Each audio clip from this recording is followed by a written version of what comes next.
재울 거면 나한테 말은 하고 재워요. 내가 왜 내 집에서 눈치를 봐야 돼요? 아이 셋 키우며 살 땐 남편이 술만 마시면 친구를 데려와 거실에서 이 차를 버려도 그냥 넘겼습니다. 애들 깰까봐, 이웃 들을까봐, 집안 망신될까봐 제 목소리부터 삼켰거든요. 그런데 그날 제 말이 끝나자 거실에 있던 사람이 조용히 일어나 제가 나갈게요 하고 문을 닫고 나갔고 남편은 미안하단 말 대신 제 얼굴을 보며 이렇게 말했습니다. 됐어. 우리 각방 쓰자. 서로 편하게. 처음엔 저도 그 말이 조용해지자는 뜻인 줄 알았습니다. 하지만 이상하게도 각방이 시작되자 집안 공기가 더 답답해졌어요. 설명할 수 없는 방식으로 제 자리가 조금씩 사라지는 느낌이었어요. 각방이 시작되면 집은 조용해질 줄 알았는데 왜 오히려 더 숨이 막혔을까요? 결국 저는 작은 캐리어 하나만 들고 집을 나왔습니다. 그리고 별거 2달 뒤 남편이 아니라 아들이 먼저 전화했습니다. 엄마, 아빠가 전화 받아달래. 그런데 왜 하필 남편이 아니라 아들이 먼저 전화했을까요? 오늘 이야기를 끝까지 들으시면 제 선택이 왜 거기까지 갔는지 알게 되실 거예요. 그리고 지금 어느 지역에서 시청하고 계신지 댓글로 남겨주세요. 여러분의 이야기도 듣고 싶습니다. 그럼 지금부터 제 이야기를 있는 그대로 들려드릴게요. 저는 김선영, 65입니다. 남편 박영수와 43해를 함께 살았어요. 아이 셋 낳아서 키우고 시부모님 모시고 집안 대소사를 다 치르면서도 큰 탈 없이 살아온 세월이었죠. 남들이 보기엔 그럭저럭 괜찮은 부부였을 겁니다. 그런데 그날 새벽 거실에서 제가 한 말 때문에 모든 게 달라졌습니다. 아니, 정확히 말하면 쌓여온 게 그날 터진 거였어요. 그날은 금요일 밤이었습니다. 남편이 회사 친구랑 술 마시고 들어온 시간이 밤 11시쯤이었어요. 현관문 열리는 소리에 깼는데 남자 목소리가 2개 들리더라고요. 거실에서 웃음소리가 났고 냉장고 여닫는 소리도 몇 번 났습니다. 1시간쯤 지났을까 조용해졌어요. 남편이 방으로 들어와서 친구 집이 멀어서 재웠어 하고 돌아눕더라고요. 새벽 5시쯤 화장실 가려고 일어났는데 거실이 이상했습니다. 탁자 위에 물컵이 하나 더 있었고 소파 쿠션이 한쪽으로 밀려나 있었어요. 담요가 바닥에 흘러내려 있었죠. 그 위에 누군가 누워 있었습니다. 남편 회사 친구였어요. 순간 숨이 막혔습니다. 아이들 키울 땐 이런 일이 한두 번이 아니었어요.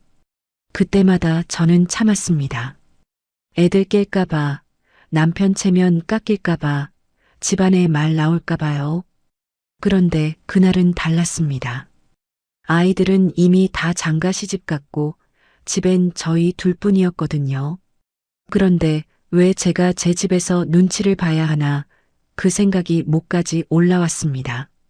화장실 갔다 나와서 부엌에 서 있었는데 가슴이 두근거리고 손끝이 차가워졌어요. 참으려고 물을 한 컵 마셨는데도 안 가라앉더라고요. 그래서 거실로 나갔습니다. 소파에 담요 덮고 자던 그 사람이 몸을 뒤척였어요. 저는 그 앞에 서서 목소리가 떨리지 않게 애쓰며 말했습니다. 재울 거면 나한테 말은 하고 재워요. 내가 왜 내 집에서 눈치를 봐야 돼요? 그 사람이 화들짝 눈을 뜨고 일어났습니다. 남편도 방에서 나왔죠. 얼굴이 굳어 있었어요. 친구분은 죄송합니다. 제가 하며 허둥지둥 신발을 찾았어요. 신발을 거꾸로 신다가 다시 벗고 방향을 바로잡아서 신었습니다. 제가 나갈게요 하고 문을 열고 나갔어요. 현관문이 닫히는 소리가 복도 끝까지 울렸습니다. 남편은 문 쪽을 보다가 천천히 고개를 돌려 저를 봤습니다. 사람 앞에서 왜 그래? 내 체면은? 저는 대답했어요. 체면보다 집이 먼저예요. 그 말이 끝나자 남편이 입술을 꾹 다물고 작은 방 쪽으로 걸어갔습니다. 문 앞에서 멈춰 서더니 돌아보지도 않고 툭 던졌어요. 됐어. 우리 각방 쓰자. 서로 편하게. 그리고 문을 닫았습니다. 각방. 그 단어가 제 머릿속에서 맴돌았어요. 처음엔 그게 뭘 의미하는지 잘 몰랐습니다. 그냥 방을 따로 쓰는 거라고 생각했죠. 조용히 살자는 뜻인 줄 알았어요. 하지만 그날 이후 집안 공기가 달라졌습니다. 남편은 작은 방 문을 닫고 나오지 않았고 저는 안방에서 혼자 잤어요. 아침에 일어나도 서로 인사를 안 했습니다. 밥상은 따로 차렸죠. 남편이 먼저 일어나서 식탁에 앉으면 저는 부엌에서 설거지만 하고 있었어요. 그리고 이상한 일이 생겼습니다. 거실 리모컨이 남편 방으로 사라졌어요. 저녁 먹고 TV를 켜려고 했는데 리모컨이 없더라고요. 남편한테 달라고 할 수가 없었습니다. 그냥 TV를 안 켰어요. 거실 소파에도 앉지 않게 됐습니다. 남편이 소파에 앉으면 저는 자연스럽게 식탁 의자로 갔어요. 소파는 남편 자리가 된 것처럼 느껴졌습니다. 각방이 시작되고 일주일쯤 지났을 때 문득 이런 생각이 들었습니다. 각방이 만든 건 거리가 아니라 허락이었구나. 남편은 제가 더 이상 거실을 쓸 거라고 기대하지 않았어요. 말을 안 해도 되니까 편하다고 생각했는데 이상하게도 숨은 더 막혔습니다. 그리고 그 무렵부터 현관에 모르는 신발이 다시 놓이기 시작했습니다. 처음엔 토요일 저녁이었어요. 장보고 들어왔는데 현관에 운동화 한 켤레가 있더라고요. 거실에서 남자 목소리가 들렸습니다. 저는 신발을 벗다 말고 멈췄어요. 그리고 조용히 부엌으로 갔습니다. 장본 거 냉장고에 넣고 방으로 들어갔어요. 거실 쪽에서 웃음소리가 났지만 나가지 않았습니다. 각방 쓰는 사이니까 제가 신경 쓸 일이 아니었죠. 하지만 가슴은 답답했습니다. 다음 주에도 똑같은 일이 있었어요. 한 달에 두세 번씩 현관에 모르는 신발이 놓였습니다. 저는 그럴 때마다 거실을 피해서 부엌으로 갔어요. 그리고 방문을 닫고 이불을 덮었습니다. 각방이 시작되면 집이 조용해질 줄 알았는데 오히려 더 이상해졌습니다.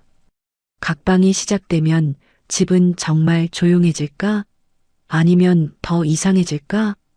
아이들 키울 땐 참는 게 습관이었습니다.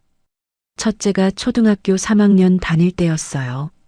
남편이 회사 사람들 데리고 집에 온 날이 있었죠. 저녁 8시쯤 들어와서 거실에서 소주를 마시기 시작했습니다. 밤 10시가 넘어도 웃음소리가 끊이지 않았어요. 아이들 재울 시간이었는데 첫째가 나와서 엄마 시끄러워서 못 자겠어 하더라고요. 저는 아이 손을 잡고 방으로 데려가서 이불을 덮어줬습니다. 거실 쪽을 봤어요. 조용히 해주세요. 한마디만 하려고 했는데 목에서 말이 안 나왔습니다. 그냥 부엌으로 돌아와서 설거지를 했어요. 씻지도 못한 채로 접시만 닦고 있었죠. 그날부터 제겐 버릇이 생겼습니다. 말을 꺼내기 전에 목을 한번 삼키는 거예요. 지금도 그래요.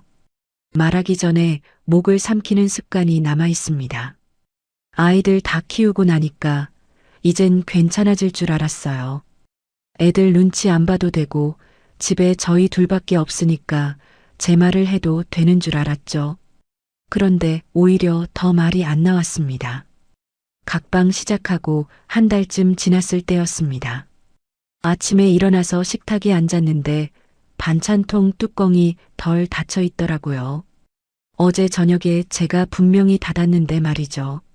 냉장고를 열어보니 반찬 위치도 바뀌어 있었습니다.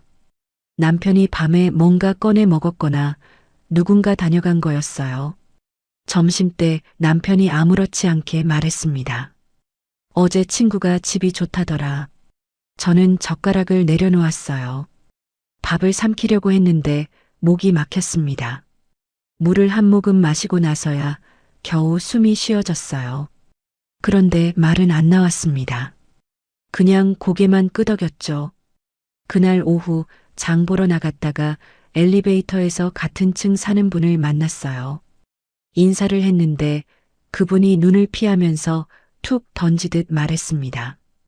어제 또 손님 있었죠? 저는 웃는 척 했어요. 네, 남편 친구가 잠깐 하고 얼버무렸습니다. 엘리베이터 문이 닫히고 나서 저는 거울에 비친 제 얼굴을 봤어요. 웃고 있는 것 같은데 표정이 굳어 있었습니다. 집 앞에 도착해서 신발을 벗다가 멈췄어요. 현관 신발장에 어제 왔던 손님 운동화가 그대로 있더라고요. 내가 왜? 그 말이 목 끝까지 올라왔는데 소리는 안 났습니다. 그날 밤 거실에서 또 사람 소리가 들렸습니다. 저는 안방 문을 닫고 이불을 뒤집어 썼어요. 귀를 막아도 소리가 들렸죠. 다음 날 아침 거실에 나가보니 소파 쿠션이 또 밀려 있었습니다. 담요는 바닥에 떨어져 있었고 탁자 위엔 빈 맥주캔이 놓여 있었어요. 휴지통엔 치킨 박스가 구겨져 들어가 있었습니다. 저는 쓰레기 봉투를 들고 나가면서 복도에서 잠깐 멈췄어요. 다리에 힘이 안 들어가더라고요. 쓰레기를 버리고 올라오는데 단지 길에서 아는 분을 또 만났습니다. 그분도 눈을 피했어요. 인사는 받아주셨지만 먼저 걸음을 빨리 하더라고요. 그때 알았습니다. 이웃들이 다 알고 있구나. 우리 집에 자주 사람이 온다는 거, 밤늦게까지 소리가 난다는 거, 그리고 저는 아무 말도 못하고 있다는 것도요. 집에 들어와서 현관문을 닫는데 손이 떨렸습니다. 문고리를 잡은 채로 한참을 서 있었어요. 왜 아이들 없으니까 더 힘들지? 아이들 있을 땐 참아야 할 이유가 있었어요. 애들 때문에, 가정 때문에, 체면 때문에. 그런데 지금은 이유가 없는데도 참고 있었습니다. 아니, 참는 게 아니라 말이 안 나오는 거였어요. 각방 쓰기 시작한 지 2달쯤 됐을 때 주말 밤이었습니다. 거실 쪽에서 또 사람 소리가 들렸어요. 저는 안방에 누워 천장을 보고 있었죠. 웃음소리, 발소리, 냉장고 여닫는 소리 다 들렸습니다. 1시간쯤 지나서 조용해졌어요. 저는 일어나서 부엌으로 나갔습니다. 물을 마시려고 했는데 손이 떨려서 컵을 잡을 수가 없었어요. 그래서 베란다로 갔습니다. 창문을 열었습니다. 찬 바람이 들어왔어요. 그런데 숨이 안 쉬어져서 다시 닫았습니다. 그리고 또 열었어요. 열었다 닫았다를 2번 반복했습니다. 가슴이 답답했어요. 그때 조용히 결심했습니다. 이렇게는 못 살겠다. 이혼을 생각한 건 아니었어요. 그냥 잠깐 나가 있어야겠다는 마음이었습니다. 며칠만 아니면 일주일만이라도 혼자 있고 싶었어요. 그 생각을 하니까 조금 숨이 쉬어졌습니다. 창문을 닫고 안방으로 돌아왔어요. 이불 속에 누워서 눈을 감았는데 잠은 안 왔습니다. 언제 나갈까? 어떻게 말할까? 그런데 이상하게도 그날 밤 한 번의 일 때문에 제 마음이 완전히 굳어버린 건 아니었어요. 그보다 더 결정적인 순간이 며칠 뒤에 찾아왔습니다. 아이들이 떠난 집에서 선영은 왜 더 말하기 어려워졌을까? 각방이 만든 건 거리가 아니었습니다. 허락이었어요. 남편은 이제 제가 거실을 쓸 거라고 기대하지 않았습니다. 친구를 데려와도 되고 밤늦게 술을 마셔도 되고 소파에 아무렇게나 놔둬도 된다고 생각했어요. 각방 쓰니까 상관없다고 여긴 거죠. 저도 그랬습니다. 남편이 뭘 하든 상관없다고 생각하려 했어요. 각방 쓰는 사이니까 서로 간섭하지 말자고 마음먹었죠. 그런데 숨은 점점 더 막혔습니다. 어느 수요일 밤이었습니다. 저는 안방에 누워 있었는데 거실에서 또 사람 소리가 들렸어요. 10시가 넘은 시간이었습니다. 남자 목소리 2개, 아니 3개였던 것 같아요. 웃음소리가 컸고 뭔가 부딪히는 소리도 났습니다. 저는 이불을 뒤집어 썼어요. 귀를 막았는데도 소리가 들렸습니다. 1시간쯤 지나도 조용해지지 않았어요. 2시간이 지나니까 조금 잠잠해졌습니다. 그런데 완전히 조용해진 건 새벽 2시쯤이었어요. 잠을 잘 수가 없었습니다. 다음 날 아침 거실에 나갔습니다. 소파에 사람이 자고 있었어요. 남편 친구였습니다. 담요도 안 덮고 그냥 누워 있었죠. 탁자 위엔 소주병이 2개 놓여 있었고 안주 접시가 그대로 있었어요. 냄새가 났습니다. 술 냄새하고 담배 냄새가 섞여 있었어요. 저는 부엌으로 갔습니다. 물을 마시려고 컵을 꺼냈는데 손이 떨렸어요. 컵을 놓고 싱크대에 손을 짚었습니다. 심호흡을 했는데도 가슴이 답답했어요. 그때 소파에서 사람이 일어나는 소리가 들렸습니다. 저는 부엌에서 나가지 않았어요. 현관문 열리는 소리가 나고 문 닫히는 소리가 났습니다. 그제야 거실로 나갔어요. 소파엔 담요가 구겨져 있었고 쿠션이 바닥에 떨어져 있었습니다. 그날 오후 남편이 출근하고 나서 핸드폰을 꺼냈습니다. 원룸을 찾아봤어요. 집 근처는 아니고 차로 30분쯤 가야 하는 동네였습니다. 작은 원룸이었어요. 보증금 500만 원에 월세 40만 원. 그렇게 비싸지 않았습니다. 사진을 보니까 깨끗해 보였어요. 창문도 크고 햇빛도 잘 들 것 같았습니다. 전화번호를 눌렀습니다. 부동산 사장님이 받았어요. 언제 보러 오시겠어요? 하고 물었습니다. 저는 내일 갈 수 있어요. 하고 대답했어요. 오전 10시 어떠세요? 그렇게 약속을 잡았습니다. 전화를 끊고 나니까 가슴이 조금 편해졌어요. 다음 날 아침 남편이 출근하고 나서 집을 나갔습니다. 버스를 타고 30분쯤 갔어요. 낯선 동네였습니다. 아파트가 많았고 길이 넓었어요. 사람들이 많이 걸어 다녔습니다. 부동산에 도착했어요. 사장님이 저를 데리고 원룸으로 갔습니다. 2층 건물이었는데 1층에 있었어요. 문을 열고 들어가니까 햇빛이 창문으로 들어오고 있었습니다. 방은 작았어요. 침대 놓고 작은 탁자 하나 놓으면 딱 맞을 크기였습니다. 부엌도 작았고 화장실도 작았어요. 그런데 깨끗했습니다. 창문을 열어봤어요. 바람이 들어왔습니다. 밖에 작은 정원이 보였어요. 나무가 몇 그루 있었고 벤치도 하나 있었습니다. 여기로 할게요. 그렇게 말하고 계약금을 냈습니다. 200만 원이었어요. 사장님이 입주는 언제 하실 거예요? 하고 물었습니다. 이번 주 안으로요 하고 대답했어요. 집으로 돌아오는 버스 안에서 창밖을 봤습니다. 하늘이 파랬어요. 구름이 천천히 지나가고 있었습니다. 버스가 멈출 때마다 사람들이 타고 내렸어요. 다들 어디론가 가고 있었습니다. 저도 어디론가 갈 수 있겠구나, 그런 생각이 들었어요. 집에 도착했습니다. 현관문을 열고 들어갔는데 거실이 조용했어요. 아무도 없었습니다. 탁자 위엔 어제 그대로 소주병이 놓여 있었고 소파엔 담요가 구겨져 있었어요. 저는 안방으로 들어가서 옷장을 열었습니다. 작은 캐리어를 꺼냈어요. 먼지가 쌓여 있었습니다. 물티슈로 닦고 바퀴를 돌려봤어요. 잘 굴러갔습니다. 옷을 몇 벌 꺼내서 캐리어에 넣었어요. 티셔츠 3장, 바지 2벌, 속옷. 많이 넣지 않았습니다. 잠깐만 있을 거니까요. 세면도구도 챙겼습니다. 칫솔, 치약, 수건. 작은 파우치에 넣었어요.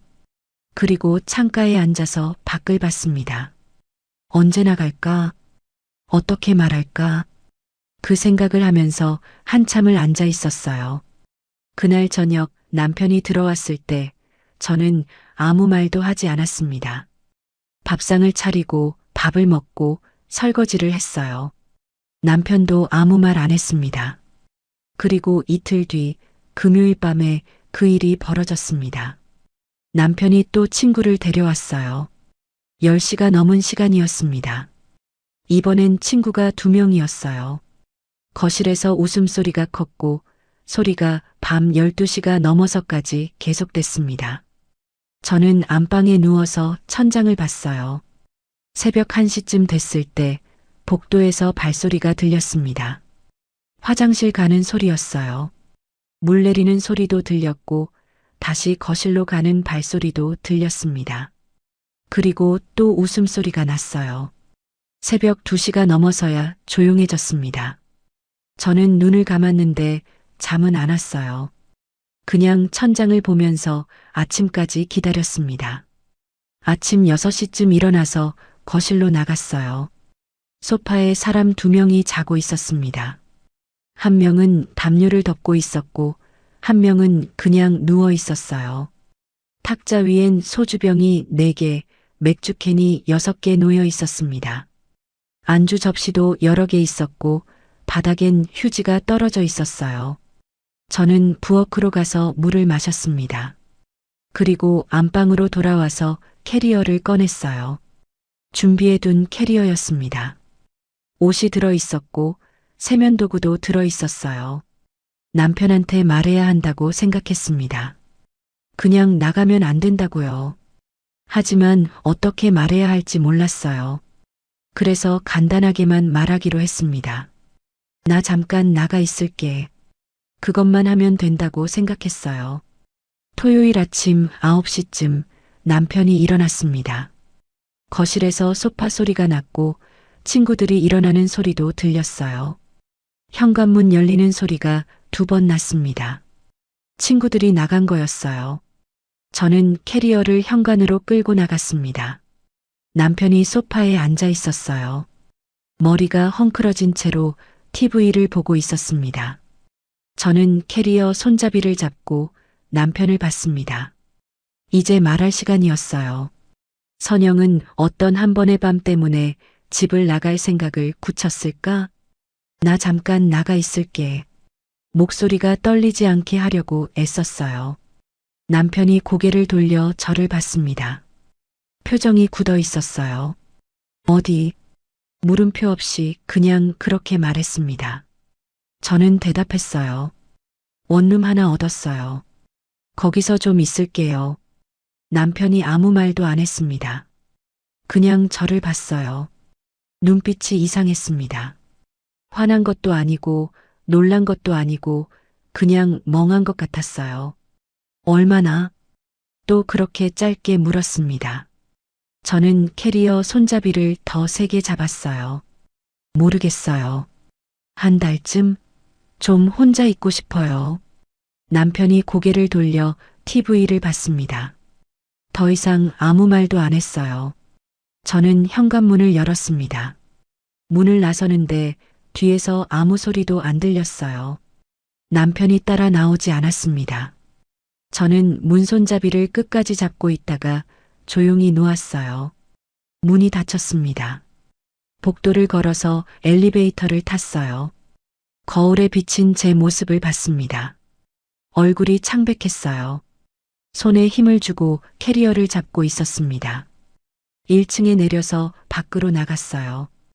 버스 정류장까지 걸었습니다. 햇빛이 눈부셨어요. 사람들이 지나갔습니다. 아침 산책 나온 사람, 장 보러 가는 사람, 아이 손잡고 걷는 사람. 다들 어디론가 가고 있었어요. 버스를 기다리는 동안 핸드폰을 봤습니다. 남편한테서 전화나 문자가 올까 싶었는데 아무것도 없었어요. 버스가 왔습니다. 타고 30분을 갔어요. 창밖을 보면서 아무 생각도 안 하려고 했습니다. 그냥 지나가는 풍경만 봤어요. 아파트, 상가, 공원, 학교. 익숙한 길이었는데 낯설게 느껴졌습니다. 원룸이 있는 동네에 도착했어요. 열쇠를 주머니에서 꺼내서 문을 열었습니다. 방은 비어 있었어요.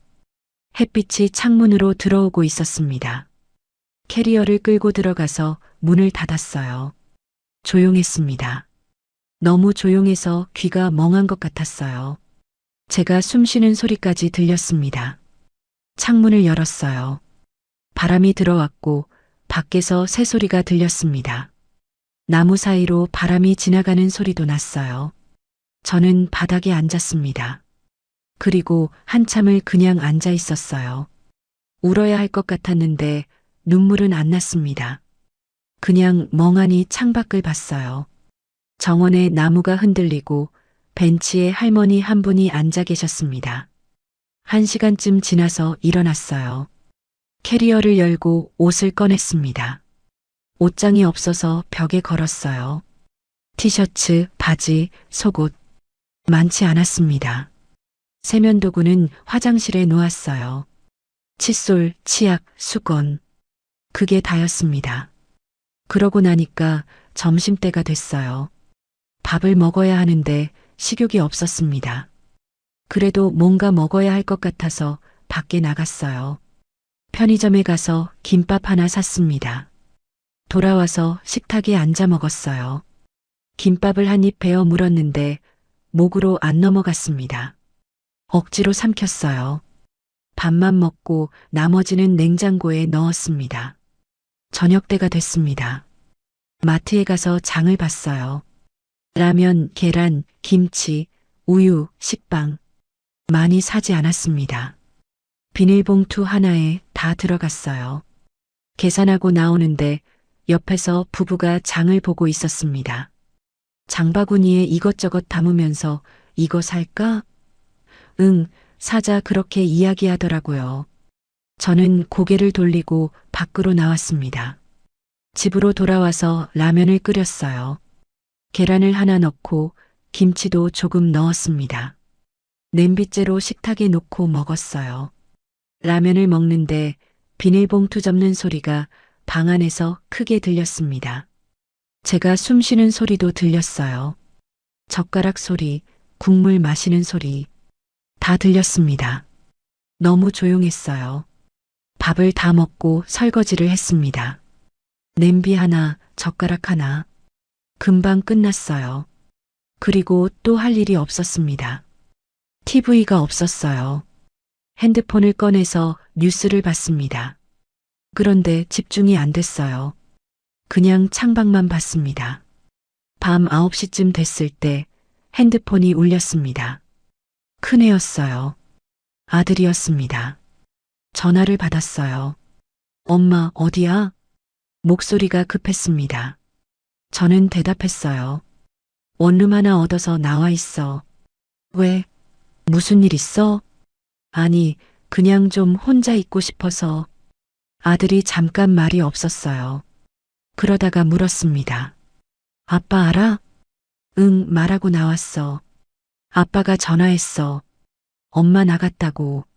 엄마 연락 안 되냐고. 저는 핸드폰을 봤어요. 남편한테서 온 전화가 3통 있었습니다. 놓친 전화였어요. 제가 창밖 보느라 못 본 것 같았습니다. 엄마, 괜찮아? 아들이 조심스럽게 물었어요. 저는 대답했습니다. 응, 괜찮아. 걱정하지 마. 잠깐만 있다 들어갈 거야. 주소 보내. 내가 한번 갈게. 아니야, 괜찮아. 그냥 좀 쉬고 싶어서 그래. 아들이 한숨을 쉬는 소리가 들렸어요. 그리고 말했습니다. 알았어. 근데 뭐 필요한 거 있으면 연락해. 알았지? 그래, 고마워. 전화를 끊었습니다. 그날 밤 잠이 안 왔습니다.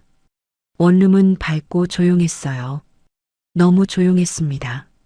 집에 있을 땐 거실 소리, 남편 코 고는 소리, 이웃 소리, 뭔가 항상 들렸거든요. 그런데 여긴 아무 소리도 안 났어요. 그게 더 이상했습니다. 일주일이 지났습니다. 아침에 일어나면 커피를 타서 마셨어요. 창문을 열고 밖을 봤습니다. 사람들이 출근하는 모습이 보였어요. 점심은 간단하게 먹었습니다. 라면이나 김밥이나 편의점 도시락.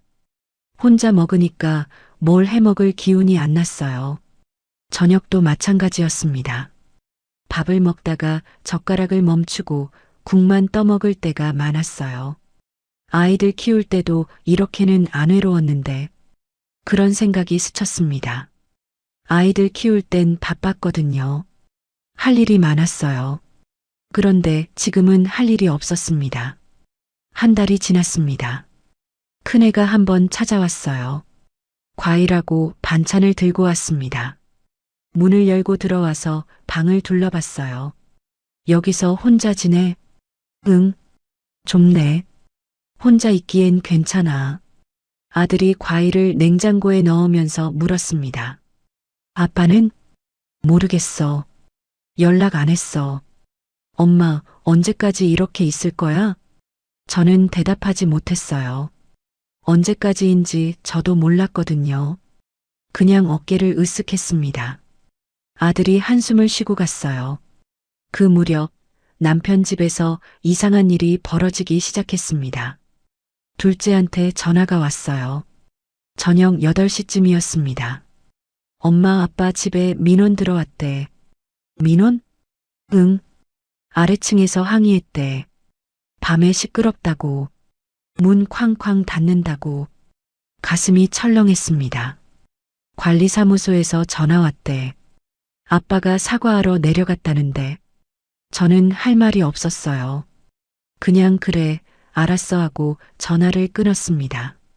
다음 날 막내한테도 전화가 왔습니다. 엄마 아빠 괜찮아? 오빠들 말 들어보니까 집이 좀 엉망이래. 엉망? 응. 거실에 술병이랑 쓰레기 그냥 쌓여 있대. 아빠가 안 치운대. 저는 눈을 감았어요. 상상이 갔습니다. 엄마가 들어가야 하는 거 아니야? 막내가 조심스럽게 물었습니다.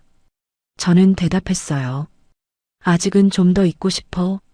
알았어. 근데 너무 오래 있지는 마.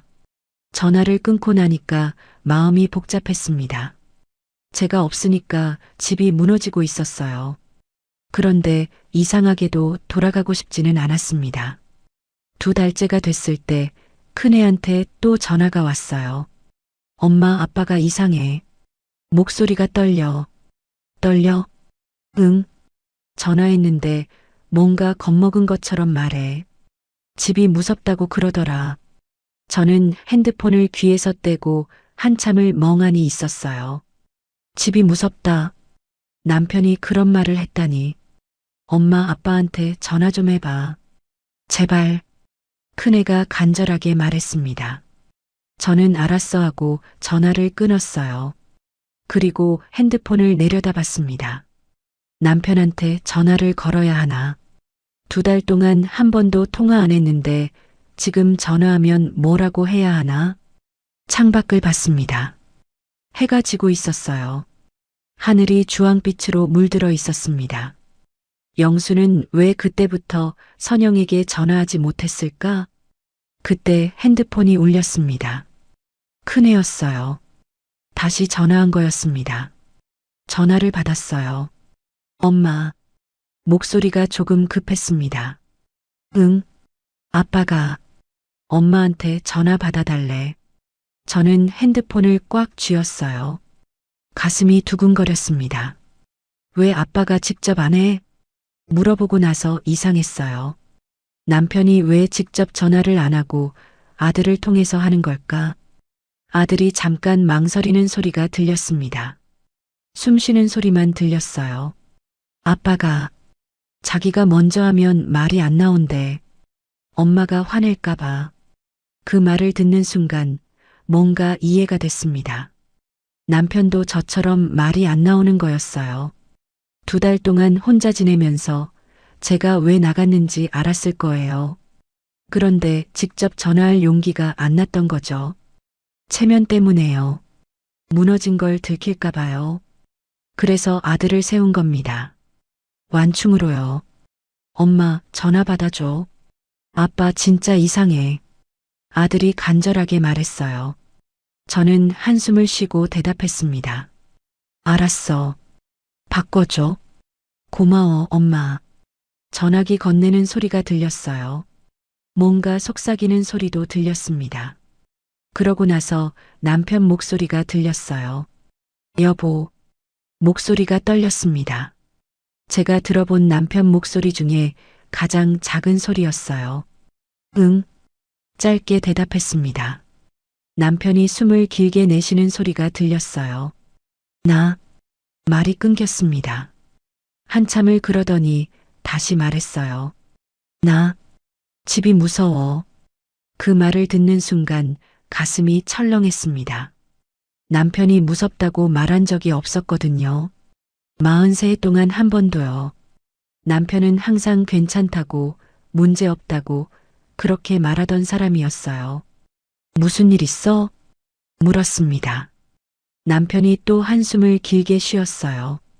민원이 또 들어왔어. 또? 응. 이번 주에만 2번. 아래층에서, 옆집에서. 목소리가 점점 작아졌습니다.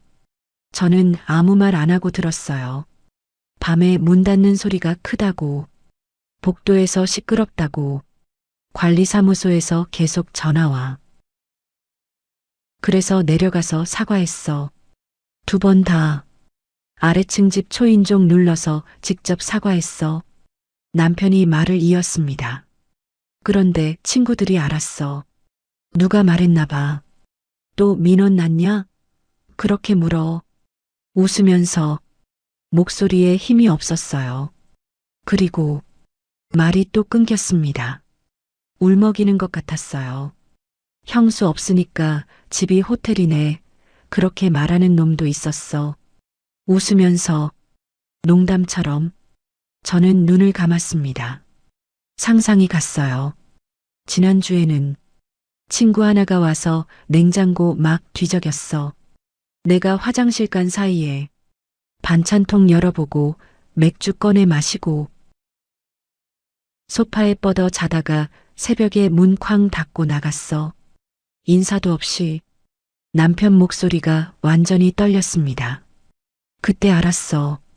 내가 지키려던 체면 때문에 더 우습게 됐다는 거. 저는 입술을 깨물었어요. 할 말이 없었습니다. 친구들이 나를 편하게 대하는 게 아니었어. 그냥 만만하게 본 거였어. 선영이 없으니까. 남편이 제 이름을 불렀습니다. 오랜만에 들어보는 것 같았어요. 여보. 응. 미안해. 그 말이 나오는데 한참 걸렸습니다. 남편이 숨을 몇 번 쉬고 나서야 말했어요. 내가 잘못했어. 당신 말 들었어야 했어. 저는 창밖을 봤습니다. 밤이 완전히 왔어요. 가로등 불이 켜져 있었습니다. 들어와줘. 제발. 남편이 낮게 말했어요. 저는 한참을 말이 없었습니다. 돌아가야 하나? 아니면 더 있어야 하나? 2달 동안 생각한 건데 막상 이 순간이 오니까 머리가 하얘졌어요. 그런데 한 가지는 분명했습니다.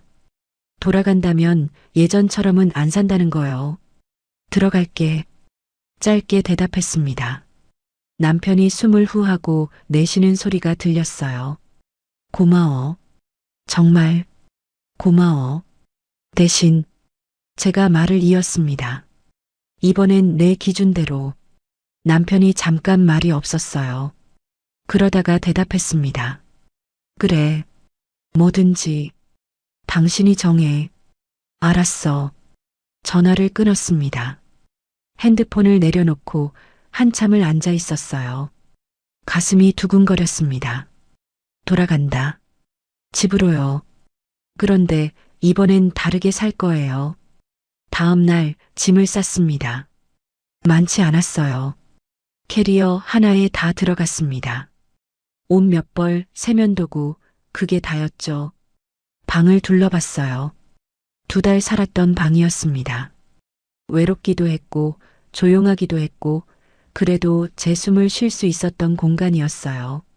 문을 잠그고 열쇠를 부동산에 반납했습니다. 사장님이 또 필요하면 연락하세요 하고 웃었어요. 저도 웃으며 고개를 끄덕였습니다. 버스를 타고 집으로 갔어요. 30분을 가는 동안 창밖만 봤습니다. 익숙한 길이었어요. 2달 동안 몇 번 왔다 갔다 한 길이었죠. 그런데 오늘은 다르게 느껴졌습니다. 돌아가는 길이었으니까요. 아파트 앞에서 내렸습니다. 캐리어를 끌고 엘리베이터를 탔어요. 5층 버튼을 눌렀습니다. 올라가는 동안 심장이 빨리 뛰었어요. 문 앞에 섰습니다. 초인종을 누르려다가 멈췄어요. 열쇠가 있었습니다. 그냥 열고 들어가면 됐어요. 그런데 이상하게 초인종을 눌렀습니다. 안에서 발소리가 들렸어요. 남편이 문을 열었습니다. 머리가 헝클어져 있었고 얼굴이 수척했어요. 2달 사이에 많이 늙은 것 같았습니다. 남편이 저를 보더니 눈이 빨개졌어요. 왔어. 짧게 말했습니다. 저는 고개를 끄덕이고 안으로 들어갔어요. 거실을 봤습니다. 생각보다 깨끗했어요. 탁자 위엔 아무것도 없었고 소파도 정리돼 있었습니다. 쿠션도 제자리에 있었어요. 남편이 치운 것 같았습니다. 어제 다 치웠어. 남편이 뒤에서 말했어요. 저는 캐리어를 현관에 두고 안으로 들어갔습니다. 부엌도 깨끗했어요. 설거지가 다 돼 있었고 싱크대도 닦여 있었습니다. 냉장고를 열어봤어요. 반찬통들이 제자리에 있었습니다. 반찬은 큰애가 갖다 줬어. 남편이 조심스럽게 말했어요. 저는 냉장고를 닫았습니다. 안방으로 갔어요. 침대가 정리돼 있었고 이불도 개켜져 있었습니다. 창문이 열려 있어서 바람이 들어왔어요. 남편이 문 앞에 서 있었습니다. 저를 보고 있었어요. 당신이 정한 대로 할게. 남편이 말했습니다. 저는 고개를 끄덕였어요. 내일 이야기하자. 그래. 남편이 물러났습니다. 저는 캐리어를 가져와서 짐을 풀었어요. 옷을 옷장에 넣고 세면도구를 화장실에 놓았습니다. 그날 밤 각자 방에서 잤습니다. 아직 같은 방을 쓸 준비가 안 됐거든요. 남편도 그걸 아는 것 같았어요. 아무 말 없이 작은 방으로 들어갔습니다. 저는 안방에 누워서 천장을 봤어요. 익숙한 천장이었습니다. 2달 만에 보는 천장이었죠. 그런데 이상하게 낯설었어요. 잠이 안 왔습니다. 한참을 뒤척이다가 일어나서 부엌으로 갔어요. 물을 마시고 창밖을 봤습니다. 아파트 불빛이 보였어요. 돌아왔구나. 그런 생각이 들었습니다. 그리고 내일부터는 다르게 살아야겠다고 다짐했어요. 선영의 기준은 무엇이고 영수는 진짜 지킬 수 있을까? 다음 날 아침 일찍 일어났습니다. 남편보다 먼저 일어나서 부엌으로 갔어요. 서랍을 열어서 메모지를 꺼냈습니다. 노란색 메모지였어요. 펜을 들고 한참을 생각했습니다. 뭐라고 써야 하나? 길게 쓰고 싶지 않았어요. 짧고 분명하게 당연한 것만 쓰기로 했습니다. 첫 번째 줄을 썼어요. 사람 부르기 전 미리 말하기. 2번째 줄을 썼습니다. 밤 10시 이후 들이지 않기. 3번째 줄이었어요. 거실은 거실, 자는 건 방에서. 4번째 줄을 썼습니다. 잠깐으로 넘기지 않기. 그게 다였어요. 4줄이었습니다. 많이 쓰지 않았어요. 당연한 것만 썼죠. 메모지를 냉장고에 붙였습니다. 자석으로 꾹 눌러서요. 한 번 더 확인했어요. 글씨가 또렷하게 보였습니다. 그때 남편이 나왔어요. 머리를 감은 것 같았습니다. 물기가 남아 있었어요. 남편이 냉장고를 보더니 메모지를 읽었습니다. 한참을 읽고 있었어요. 저는 식탁에 앉아서 남편을 봤습니다. 남편이 고개를 끄덕였어요. 알겠어. 짧게 말했습니다. 저는 아무 대답 안 했어요. 그냥 고개만 끄덕였습니다. 남편이 다시 메모지를 봤어요. 이거 지킬게. 응. 정말로. 남편이 저를 봤습니다. 눈빛이 진지했어요. 저는 고개를 끄덕였습니다. 아침을 먹었어요. 남편이 식탁에 앉고 저는 밥을 차렸습니다. 국밥, 김치, 반찬. 간단하게 차렸어요. 밥을 먹는 동안 말이 없었습니다. 젓가락 소리만 들렸어요. 그런데 이상하게 어색하진 않았습니다. 그냥 조용했어요. 남편이 먼저 밥을 다 먹었습니다. 그릇을 들고 일어나서 싱크대로 갔어요. 직접 설거지를 했습니다. 저는 밥을 마저 먹으면서 남편 뒷모습을 봤어요. 설거지를 끝내고 남편이 거실로 갔습니다. 소파에 앉지 않고 쿠션을 정리했어요. 담요를 개서 소파 위에 올려놓았습니다. 리모컨을 탁자 위에 내려놓았어요. 저는 설거지를 하면서 거실을 봤습니다. 남편이 탁자를 닦고 있었어요. 행주로 1번, 2번, 구석구석 닦았습니다. 그러고 나서 거실을 둘러보더니 창문을 열었어요. 바람이 들어왔습니다. 오후가 됐습니다. 저는 빨래를 했어요. 빨래를 널면서 창밖을 봤습니다. 날씨가 좋았어요. 햇빛이 강했고 바람도 불었습니다. 빨래가 펄럭였어요. 남편은 작은 방에 있었습니다. 뭘 하는지 모르겠지만 조용했어요. 저는 거실 소파에 앉았습니다. 오랜만에 앉는 소파였어요. 2달 만이었죠. 리모컨을 집어서 TV를 켰습니다. 뉴스가 나왔어요. 소리를 작게 줄이고 봤습니다. 남편이 나와서 저를 봤어요. 소파에 앉아 있는 저를요. 그리고 아무 말 없이 부엌으로 갔습니다. 물을 마시고 다시 방으로 들어갔어요. 저는 TV를 보다가 껐습니다. 그리고 안방으로 갔어요. 책상 서랍을 열었습니다. 달력을 꺼냈어요. 벽에 걸려있던 달력이 아니라 작은 다이어리 달력이었습니다. 펜을 들고 오늘 날짜를 봤어요. 그리고 표시를 했습니다. 집으로 돌아온 날, 그 아래 내일 날짜에 표시했어요. 장보기, 모레 날짜에도 표시했습니다. 산책, 그 다음 주 날짜에도 표시했어요. 친구 만나기, 제 일정을 먼저 표시했습니다. 남편 일정이 아니라 제 일정을요. 장보기, 산책, 쉬는 날, 친구 만나기. 제가 할 일들을 먼저 적었어요. 달력을 보면서 생각했습니다. 다시 들어왔지만 예전처럼은 안 산다. 이 집에선 내가 먼저 내 숨을 지킨다. 그 다짐을 가슴에 새겼어요. 저녁 때가 됐습니다. 저녁을 준비하려고 부엌에 갔는데 남편이 먼저 와 있었어요. 냉장고를 열고 뭔가 보고 있었습니다. 뭐해? 물었습니다. 남편이 돌아봤어요. 저녁 뭐 먹을까 해서. 내가 할게. 아니, 내가 할게.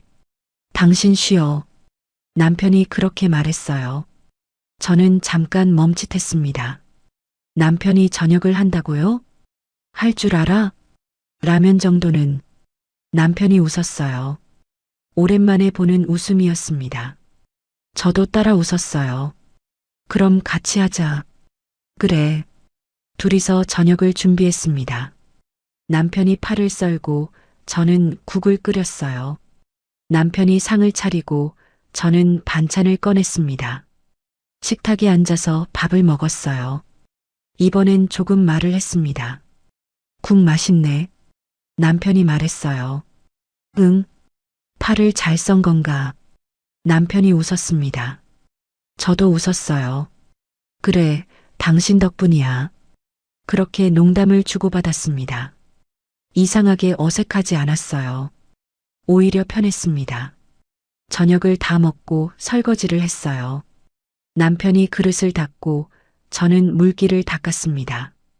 둘이서 하니까 금방 끝났어요. 거실로 나왔습니다.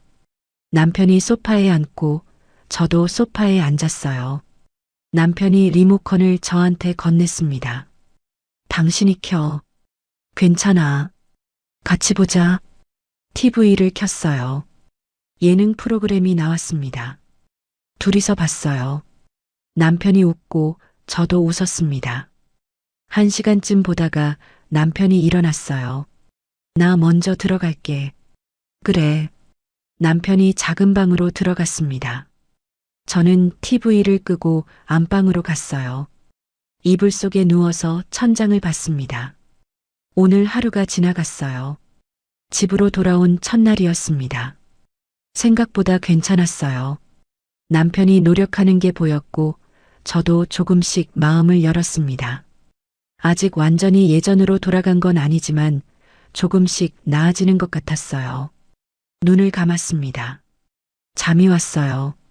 오랜만에 편하게 잠드는 것 같았습니다. 일주일이 지났습니다. 남편은 메모지에 쓴 대로 지켰어요. 친구를 부르지 않았고 밤 10시 이후엔 조용했습니다. 거실에서 자는 일도 없었어요. 저도 달력에 쓴 대로 제 일정을 지켰습니다. 장을 보고 산책을 하고 친구를 만났어요.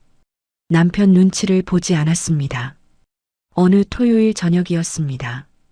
남편 핸드폰이 울렸어요. 친구한테서 온 전화였습니다.